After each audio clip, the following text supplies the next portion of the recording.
Hello, welcome to Hofstra Law School's Faculty Video Viewpoint series. I'm Kristen McMahon. With me today is Professor J. Herbie DiFonzo. He recently co-authored a piece in the Quinnipiac Law Review with Ruth C. on medical marijuana in the new century. Welcome, Professor. Thank you, Kristen. So over the past several years, 14 states have gone against federal law and legalized medical marijuana for certain uses. Can you talk a bit about how these state and federal laws are in conflict with each other? Well, imagine if you're a patient suffering from a terrible disease, cancer, glaucoma, chronic pain, and your doctor tells you that while the other medications are not really working, they're not alleviating the pain, there is something that will work for your particular condition, and that's marijuana. And there's research that supports that, and it's the doctor's clinical experience.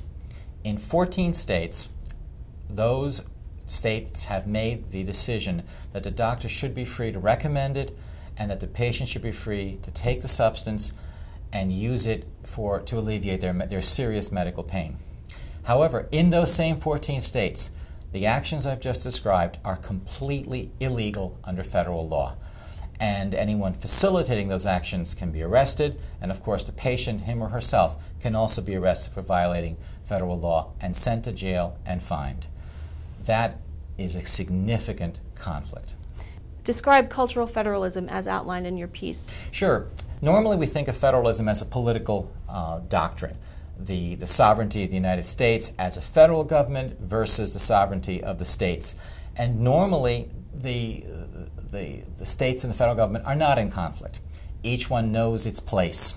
However, in this area we have a significant conflict that individual citizens have a great deal of trouble figuring out. And I give the illustration that in California, if a California medical marijuana patient who is properly certified is taking marijuana and is accosted by a state trooper and a federal DEA officer, the state trooper is required to say, "Have a nice day."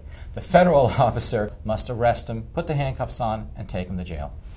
Attorney General Eric Holder announced that the federal government was no longer going to prosecute dispensaries and growers of medical marijuana. Has he kept up this promise? Yes, Attorney General Holder made that announcement and signaled that the Obama administration would change in its policy determinations from the previous administration. However, that change has not been quite as advertised. By my count, approximately 30 federal raids have been conducted on California dispensaries since the Attorney General announcement. The federal government has slowed down its pace of prosecution of these dispensaries, of the medical marijuana situation, but it has not stopped it. And so the conflict continues, and the ravages of individuals who are torn between their conflicting legal obligations continue in this area. So do you think that this will continue to be in turmoil until the federal government steps in and really decides what should be done about medical marijuana? And perhaps even past that point. The problem right now is that the states have grabbed the bull, taken it, and said, this is what we're going to do.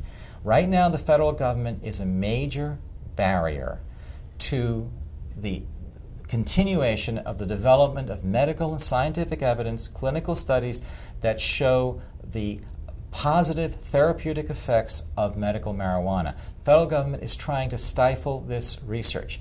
If they would allow the research to continue and change the absolute blockage represented by the Controlled Substance Act, then the research could further and we could have an even increasingly more understanding of how to alleviate the pain in serious cancer sufferers and other victims. And where do you think the American people fall in terms of supporting medical marijuana versus being against it? The polls show the American people are overwhelmingly and increasingly supportive of medical marijuana. It is barbaric to make people who are suffering from cancer suffer even more. And medical marijuana receives overwhelming support in polls that are taken, and that support is growing. And the fact that in increasing number of states, when we wrote the article, Ruth and I just counted 13 states. In the few months since then, a 14th state has taken. There are pending medical marijuana laws in a number of other states. I believe this, this movement will continue, and the crisis will continue as well until the federal government changes its stance. Okay, well, Professor DiFonzo, thank you so much for your time. For more information about Hofstra Law School, visit law.hofstra.edu.